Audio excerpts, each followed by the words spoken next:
Malaysia. I'm your host for the Mind of a CEO, where we discuss and share about innovations, business, and also startup in Malaysia. So today we have Ashvin, which is the CEO and also the co-founder of Cleve. Yeah. Right. So how are you, bro? Yeah, doing good. Thanks so much for having me. No worries at all. So I think we met like during Antler, there was like 7 months ago, right? Yeah. So you grew up a lot, bro. Hey, Yeah. like, I mean, first question, how old are you? Because you seem like very young for your age, and to build something that is AI based. Yeah. So do you mind have a background about yourself and also why Cleve? Yeah, so I'm 25. I graduated about 3 years ago, and then after I left uni, I was like, hey, I want to try learning how to do business and stuff, because like I felt like, so I graduated in engineering, but I felt like, hey, this whole engineering path didn't seem like the thing that I wanted to do. Actually, I wanted to try exploring business and startups and stuff.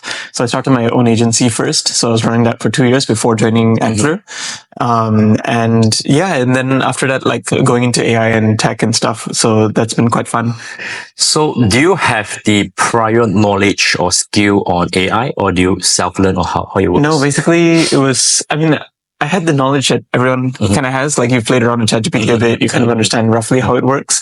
But then everything else was like a very intense period of self-learning over the last couple of months. Yeah. So you learn yourself how to build the AI, pretty much. I mean, the apps or... Yeah, well, not exactly. I mean, I did have to do a lot of learning on the product side. Rashad, my CTO, so he's the guy who builds the AI stuff, and he's been a generative AI researcher for like the last 2 years as well. So, and like been working in the space. So he understood that a lot more. I needed to have like a high level understanding of how these things work. And yeah, from Miri, right? Yeah, from Miri. And I also heard from, that you know how to speak German. Yeah, ambition. A little bit. Oh. Can you say like hi, in German? Yeah. Ja, hallo, guten Tag. Und das ist, jetzt bin ich in einem Podcast mit Wang Hon. And what does that mean? Oh, right now I'm in a podcast. Oh. How long have you been running Cleve? It's been about 7 months now. 7 months now. How is the response from the markets? Because, we have a lot of tools like ChatGPT and, a lot of different tools. So how do you guys stand out? Yeah, so I think it's been like, that's been the core challenge as well. I mean, to an extent, because like basically you need to make sure that your product is sufficiently differentiated, especially when there are lots of users who are coming in, trying us out. But if they don't clearly see the difference and the significant improvement that Cleve provides over ChatGPT or other tools, which are now also made available for free, then like having that decision to become a paying customer wouldn't come that easily, kind of thing. So I guess over the last couple of months, the first couple of months, we spent quite a bit of time in R&D, like testing a whole bunch of different things, launching features almost every week, and then trying to find, okay, what's the right mix, or what's the kind of product that we could build that could really make a significant difference for users. And then I think in July, we got our first paid customer. Oh, really? And that was incredible. Like, the feeling is just incredible, because basically it kind of validates that, okay, all this work that you've been putting in, someone values it. Yes. To be willing enough to depart with their own money to actually like invest in it. Yeah. How much have you spent to market Cleve? Because I'm pretty sure that the fund that you get is not really enough to have a like big ass campaign pushing it out, right? So what is your marketing strategy or go-to-market strategy to push Cleve to the markets? So right now we've been very lean because the goal is right. We haven't achieved product market fit. In fact, in July, when we first got our paying users, up until July, basically we didn't want to spend anything on marketing yet. Because, you have a leaky bucket, you throw in $1 billion and then you have like 3 or 4 users to sign up. Your product has to be good enough first, right? So we wanted to really focus on product with a core set of users. We've been doing very heavy organic marketing. So like posting content on LinkedIn, on TikTok, on Instagram. And that's actually been driving, like, I think we had right now we're at about 1,200 users. And that's all been via LinkedIn, Instagram, and TikTok and stuff. And I think organic for startups, right? you shouldn't straight away start spending money in paid. Like we have the money to deploy, but we decided that, hey, let's fully focus on organic first, get our initial core users, validate that, okay, this is something that people would pay for. And then only you start to kind of scale that with paid. Yeah. Who funded Cleve, and also how do you guys convince, them to fund you? Because, AI is just like pretty much all around the place and all around markets. Whatever that you can think of, there is always an AI tool for it. I'm pretty sure for Cleve as well, you have the challenge, and I'm pretty sure the VC will also challenge you on this. So how do you actually convince them? Yeah. So, we were backed by Antler. So we went through Antler's accelerator program last year. And then at the end of the program, we pitched, and we got the funding from them. So I think the key thing, if you're pitching to investors in the AI space, is like, okay, how are you how are you basically building differently, or what kind of specific problems are you solving for users which existing AI tools don't solve? And in our case, we felt that, okay, existing AI, like in the personal branding space and content creation, there's a lot of tools out there like ChatGPT, etc. But they're not solving the specific use cases, like the specific problems of personal brands, which is, they want the content to sound more like them. They want the content to be relevant on social media, and it should sound human as much as possible. So like those kinds of challenges, and they couldn't have that problem solved with other tools.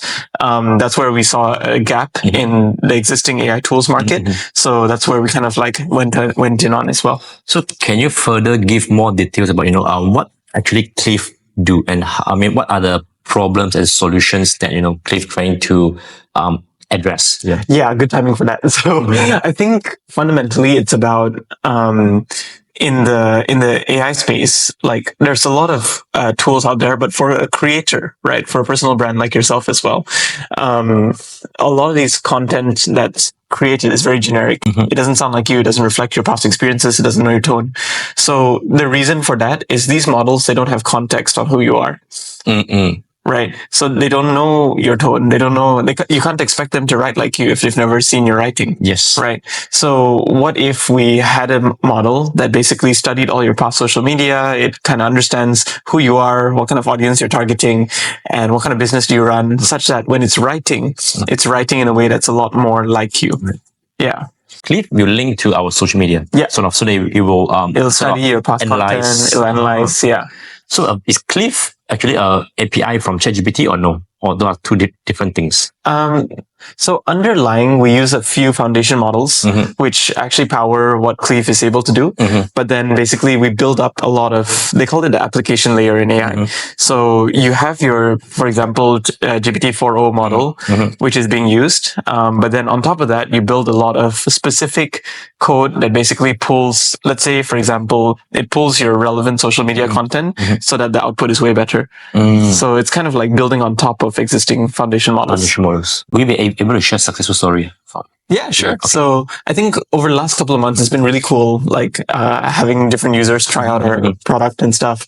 I think we've had 4 or 5 users who like shared with us. Actually, we have a lot of users who are posting almost every day with LinkedIn and Instagram, about Cleve. And like about Cleve, but also just like sharing their own thoughts with Cleve, right? But I think there were maybe 5 or 6 users now who said that their most viral or their most successful post on LinkedIn or on TikTok, Instagram has been from Cleve.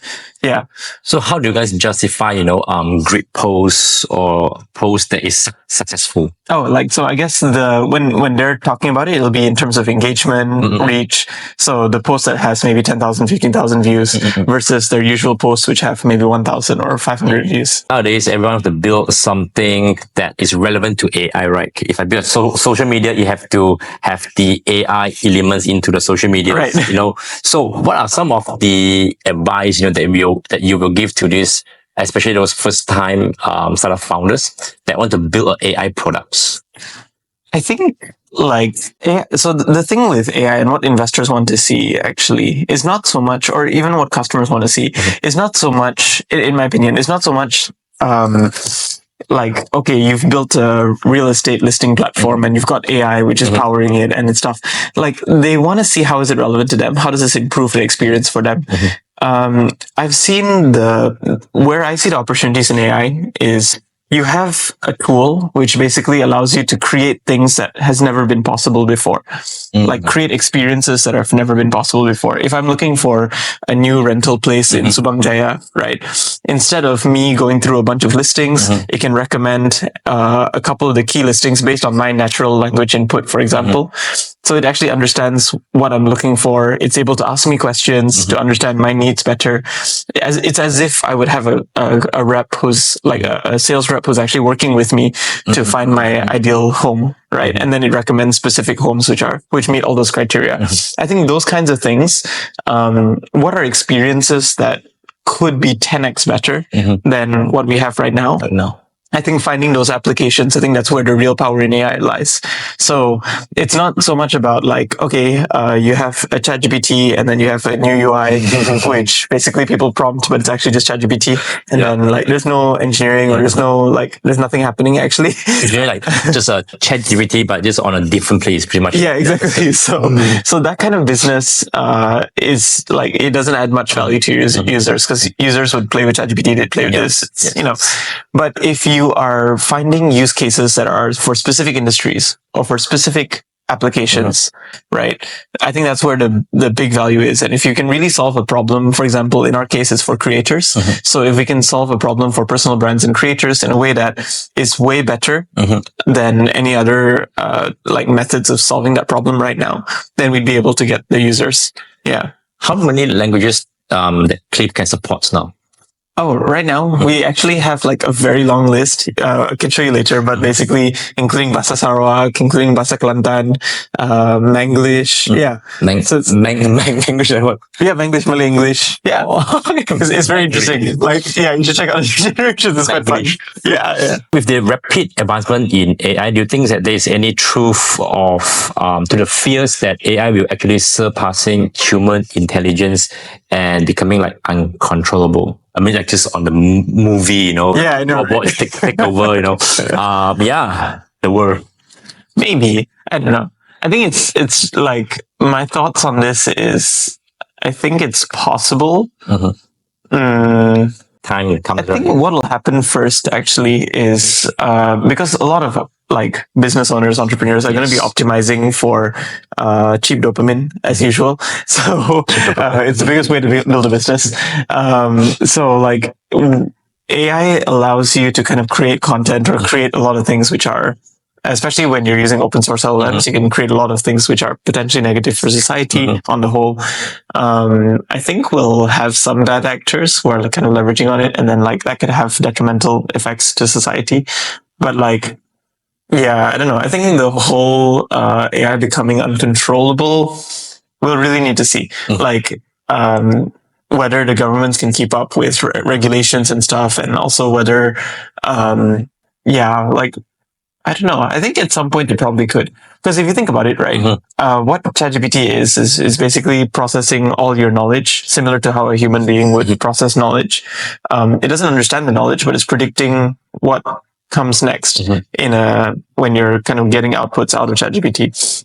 And this can be really like a human. So I don't know. Sometimes one thought experiment, and maybe you can like share your thoughts on this as well. But like, what does a CEO do in a company? They look at the data of the company. Yes. They make decisions, they make recommendations, and then they tell people to execute on that. Right. And they will be replaced by... Could that be replaced by an AI? I don't know. Maybe yes, maybe no.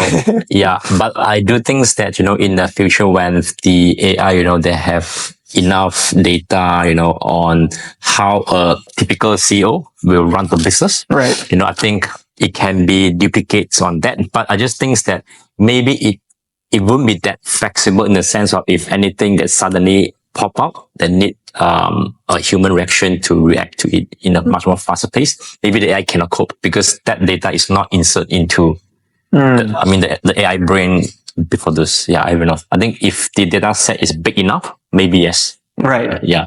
I realize it's a combination of two factors. It's the data set is big enough, Mhm. but it's also the model's ability to use the whole data set. So I was reading this article recently about how, so this guy was writing about what it would take to get to superhuman intelligence, right? And the biggest problem with existing AI models is still context. Like it has a limit of how much context it can take.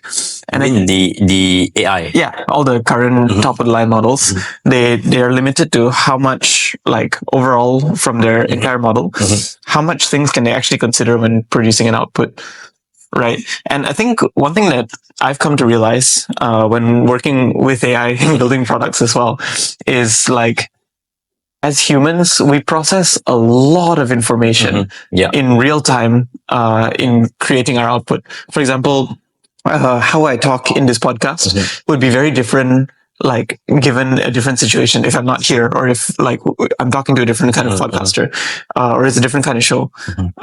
We are actually processing a lot of context in order to determine how we're going to state our next word, kind of thing. And the main limitation in AI right now is just how much of that it can consider. Yeah. I did not let you know the questions first. So the answer that you give me might be different, right? If I give you the questions before I met you like weeks ago, so that you can better prepare, right? Perhaps. Instead of just, I need you to think right now. Yeah. Right. Yeah. Yeah. So that may be some things that I can't really respond. I don't know. Yeah, I think it's also like, I guess another example is like, let's say, for example, you're writing prompts for content generation, right? For social media. So, or maybe a simpler example is like for a sales funnel, like your sales video. Yes. Right. You have all the frameworks in place. You can give the model detailed instructions of these are all the frameworks that you need to use when you're crafting your sales videos. You should start with something attention grabbing. You should do this. They will tend to not be able to, especially if your list is very long, they will miss a lot of things. And that's an example of like, so the output will never be that good versus if you give the same instructions to a human, they're able to actually process and think through everything really carefully and figure out what's the best way to write this. So as humans, I think our capabilities, I've learned a lot about human capabilities in the last couple of months working with AI, ironically, but human capabilities are still at a very, very different level from what the current AI models can do. What are your thoughts on the AI that can lead to a lot of people that will lose their jobs? Yeah, for example, like yours, Cleve, right? I'm pretty sure like it can potentially replace copywriter, pretty much. Yeah, and the cost is much more cheaper as well. Yeah. So what is your, your feedback, or your view on this? So I think in the short run, what'll likely, I mean, what's already happening is if you are a very junior copywriter and you're not like very good at what you do, like you're not actually trying to improve and become really good at what you do, then yes, I think the potential of being replaced and this job being displaced in the short term will likely happen. But I think at the end of the day, like if, as human beings, I think what we should always strive for, regardless of external situations, is like just do our best, like get really good at the thing that we do. Because at the end of the day, right, even like when I was working on landing page copy for Cleve, right, for our website, like I would prompt ChatGPT, like draft me a few copies, but I would still be the person who's reading these copies and evaluating and deciding, okay, out of 10 copies that ChatGPT has created, that one is the best one. And this is the one that we're actually going to use for a website after I make some tweaks here and there, right? That still requires me to have the skill of a copywriter. Like I still need to be able to know what is good when evaluating website. You can't just like copy and paste, butter. Yeah. And also it also shows that I still need the skills, right? Even to be using these models. As a copywriter. Yes. Like someone who's totally new and has never written copy before would look at these 10 things and be like, okay, they're all pretty good. I'll just take anyone and then use it. But skilled humans with like empowered with AI, I think that's going to be the next thing. So we definitely need to focus on just building our skill set, like getting really good, like way better than AI at the specific things that we're good at. Things that I always think is that because the younger generation, they are just too used to read article or content that's produced by ChatGPT, right? So will they actually able to differentiate, oh, this one is not from ChatGPT and they do not like to read that because they have, been reading things that is from ChatGPT or from AI. So when you give them like a human, written post, they will say like, wait, why this is like this? Right. You know what I mean? So it will be reverse.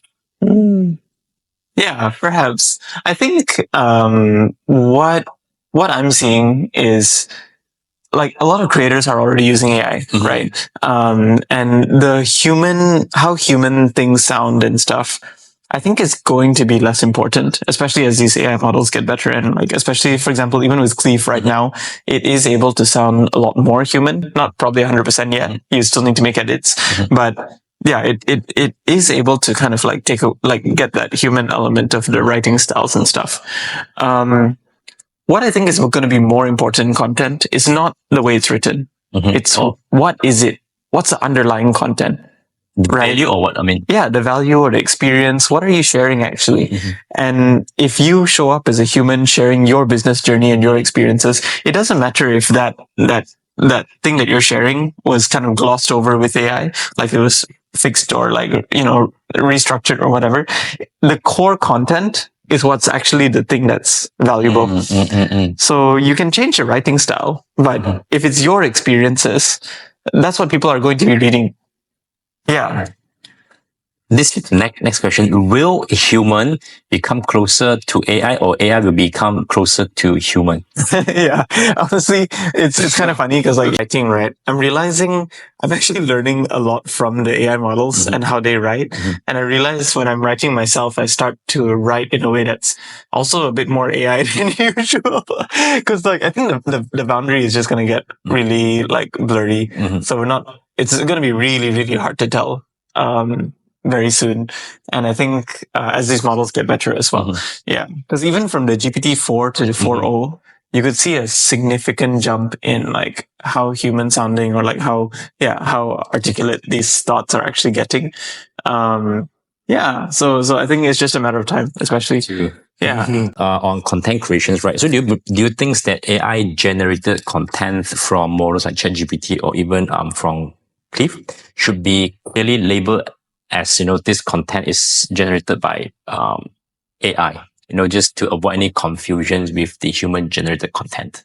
Oh yeah, I think with the text-based content, I'm not so sure.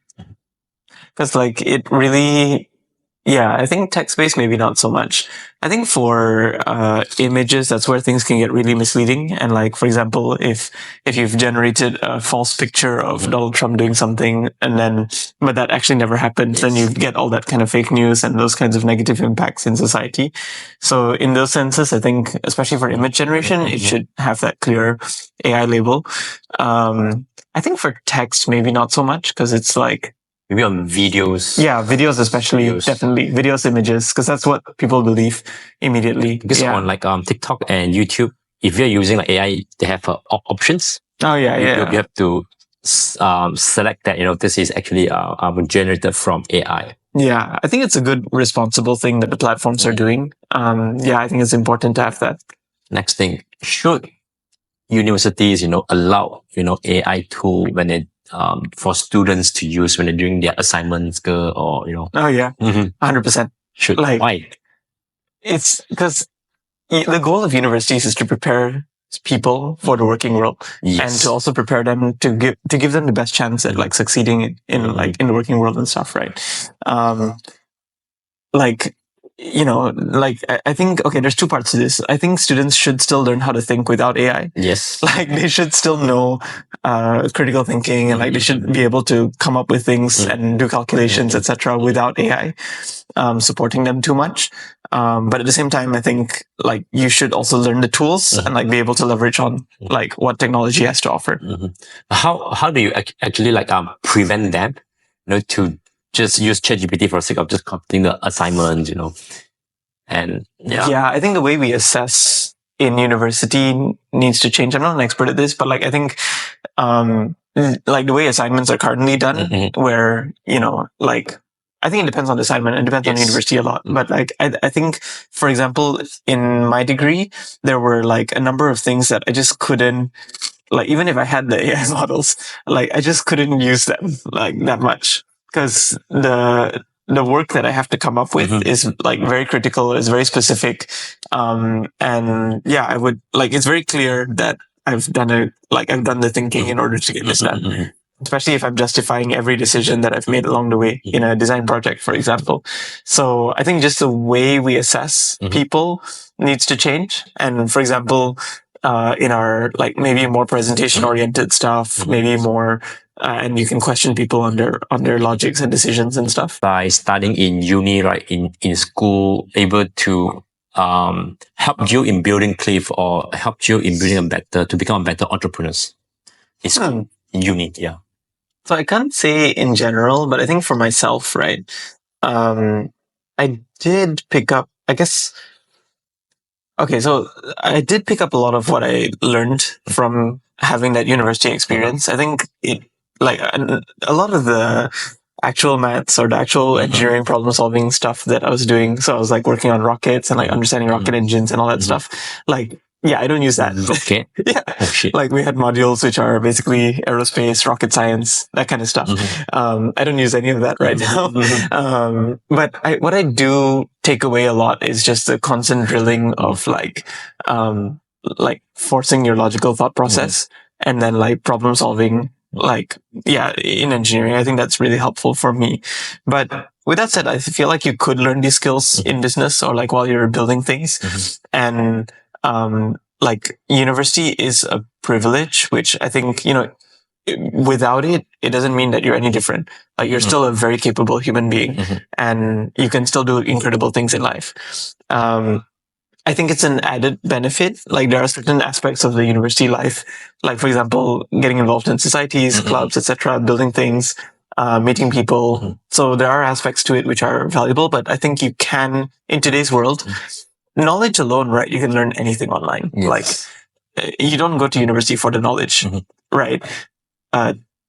Yeah, that's quite aggressive to say, but like, yeah. Yeah, I mean, pretty much, you can learn literally anything on YouTube. Yeah. There's pretty much like everything you can learn from there. Yeah. And I think, you know, you go to university for the community, for meeting other people, for problem solving, the critical thinking skills. I think those things come in. You could learn those things while you're working. If you like, but like focus on getting a good workplace, for example, where you're able to develop and hone those skills, I think. Yeah, but like, I think the whole university thing, I don't know, because I started my marketing agency straight out of university. I was able to kind of build that organically over time. And like the university degree didn't help that much for that specifically. So I don't know. I think it really depends on what you want to do and like, yeah, where you want to go. If you want to start something, you will have the self initiative, you know, to go and learn the skill that's needed to run the business right. If not, you are just, you know, no one can help you unless you want to help yourself. Yeah. Yeah. Yeah. Next question. If you have like 1 million USD now and you must spend everything within 24 hours, how are you going to spend it in your business? Oh. 1 million USD, 24 hours. So I would spend the first 20 hours running small scale experiments of 10K, 15K, 20K, running probably a bunch of different ads since it's a more growth oriented thing. And I don't think we can develop much features in 24 hours, even if I hired a bunch of AI engineers. So it probably just growth all the way. But yeah, like 10K, 20K, staggering up and then testing different ads, running them as fast as possible. And hopefully by the 20th hour, I would have enough data from the initial ones to know which ones are the best. And then just dump the rest of the 500K into that one and then run it for 4 hours. So yeah, I guess it's more on acquisitions. I think, yeah, heavily on acquisition, performance marketing kind of stuff. Yeah. Cool. So let's do a comparison of, you know, how smart is Cleve.ai versus like ChatGPT. Yeah, sure. Alrighty. I'm feeling nervous. All right, now, so Ashvin is going to show us, you know, what's the difference between how smart, right, is Cleve compared to the ChatGPT. All right. So, all yours, buddy. Cool. So we've got Cleve and ChatGPT side by side as well. So for ChatGPT, let's say I wanted to create a content, right, about, I don't know, what we were talking about today. So should you go to university? Yes. Oh yeah. Yeah. Like Sure. today, right? Yeah. So maybe I might add so write me a LinkedIn post about should you go to university kind of thing. Mhm. Yeah. So maybe you might write something like that, and then basically it gives you this kind of very AI post, right? Yeah. Okay, cool. So in Cleve, what happens instead is, let's say you want to do the same thing. So should you go to university? And what Cleve will do is, first you click Ask Me, and it actually asks you questions first before you even start generating stuff. So great. What are you thinking about going to university? You can answer in voice note, which is basically making it way easier for you to just share your thoughts, right? So what are you thinking about? I don't know. Like, what are your thoughts on this, Weng Han? Why are you going? I mean, I do agree with your statement. Yes, university is very important, but it's not only for the knowledge. Maybe it's for the network. For other skill sets, leadership. If you go to if you take different role as a leader of a certain club, you will learn different things. I think there's much more importance. I mean, the knowledge is important as well, but it's not really the main focus of why you want to go to school. And pretty much, it's not the main objective of getting a job by going to school. Yeah, right. Cool. Yeah. So great perspective, and it's your perspective, Yes. right? So yeah, so you have like a really accurate transcription. So I think there's much more importance. I mean, knowledge is important as well, but it's not the main focus. So exactly what you shared, right? So we're using some of the best transcription systems out there. It can ask you follow-up questions. So it seems like you value networking and leadership experiences. Are there other ways to get those skills without going to university? So what do you think about that? Do you feel there are other ways to get those? Yes, I mean, to be very honest, I never finished off my uni. Yeah, so I didn't go to uni. So the only ways, not the only ways, so the ways that I get more networking, and also leadership is to go to like events, talk to people for networking. And for leadership wise, I pick up different roles in the companies or the business that I work on. Yeah, so that's where I learned about leadership and also networking. Yeah. So what you were sharing just now was actually like very personal and unique to you, basically. Yeah. So then when you hit generate, right, you could generate multiple for different platforms and stuff like that. And yeah, within a couple of seconds, you basically start getting your posts. So what's happening here as well is Cleve is taking all this context that you've shared. It's also mixing it together with the knowledge that it has about who you are. Oh, that's interesting. Yeah. And then basically it's like coming up with the final content. So here's basically what it looks like. So thinking about university, here's what I think. University is more about gaining knowledge. I think it's about building network and learning leadership skills. Sure, coursework is important, but it's not the only reason to go to university. So it's writing in a way that's a lot more like how you would have talked about it. Whereas here it's like very kind of structured conclusion. Yeah. But here it's a lot more natural, and also optimized for the different platforms. So Instagram, it's also a bit different. And yeah, basically you're able to like this, you're able to continue optimizing your own profile. Yeah. So, is AI becoming more human or human becoming more AI? I think in this case, AI is becoming more human. It's learning who you are, and it's trying to incorporate you into its outputs and stuff like that. Yeah. This is pretty cool. This really like, this is like me saying this, so people wouldn't say that, wow, this is like, for sure it's from ChatGPT. It's very, very, humans kind of, it's me pretty much. Right. Yeah. Because it is you who shared all these things, and it's your experiences. Yeah. So, but if I put this into ChatGPT, we also produce a similar context. Oh yeah, we could try that. So let's copy the whole thing. Let's dump it into ChatGPT 2. And then in this case, I think we also need to write LinkedIn, like as a prompt. So it's Cleve, you don't need to do any prompting at all. So write a LinkedIn or an Instagram post about this. Actually, since just now we were looking at LinkedIn one, let's compare directly. So here's the write-up. So let's simplify this complex question. Why are you considering university? What are your thoughts on its value? I think university is important, but it's about networking and leadership. Leadership. Definitely not alternative paths. So it's still a bit more like, yeah, a lot less human than like how it would be. It's much more structured. Hashgrade is not a normal people will write. I mean, in this kind of structure, right? Yeah. I pretty much I will not write in this structure. Yeah. Yeah. So when when people look at this post compared to my previous post, for sure they'll know that this is not from Wing. Yeah. Right. Yeah. Exactly. But yeah, I think the core part about Cleve is actually not so much just the generations, but it's also the experience. So getting personalized questions, being able to answer in voice notes, being able to save, and then what happens is it stores all your past ideas and thoughts.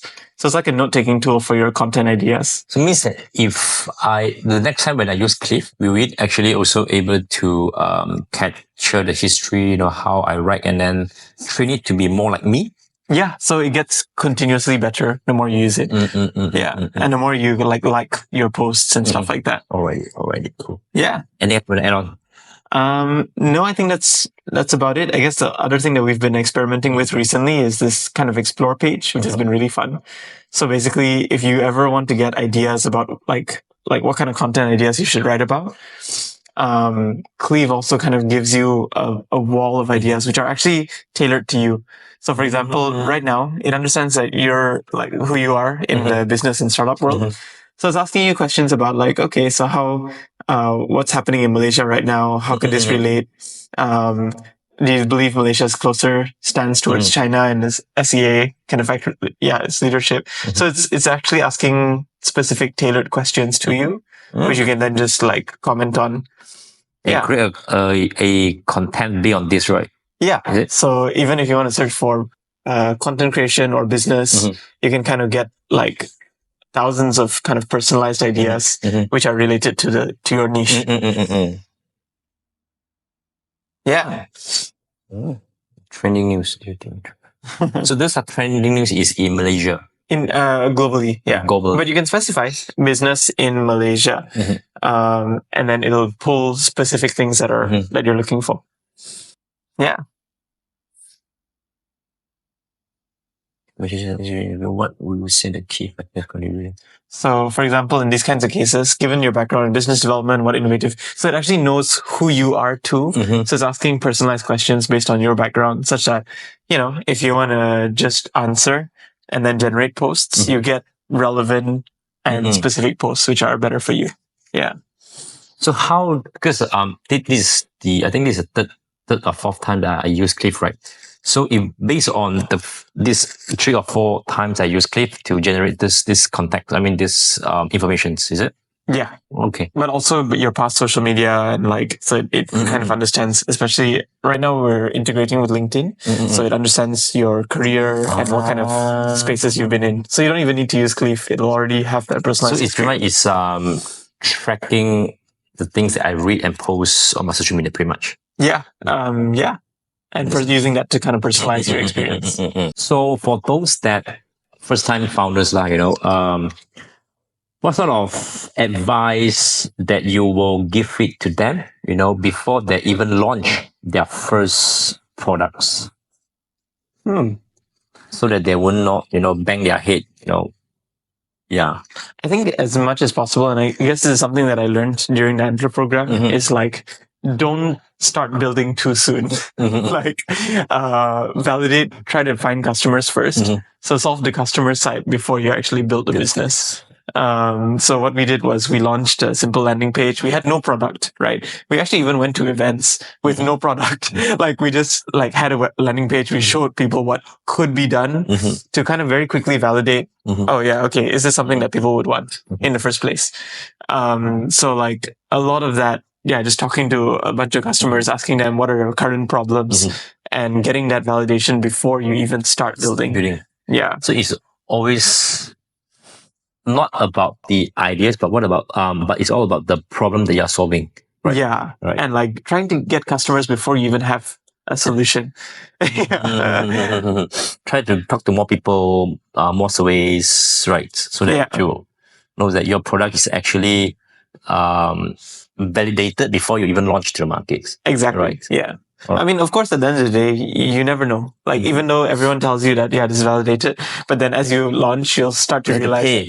And then paying as well. Yes. So you'll start to realize there's a lot of like challenges there. I think it took us 3 months of testing and launching different things and iterating before we actually got to a place where, oh yeah, people actually felt like, oh, this is actually a product that's making a big difference.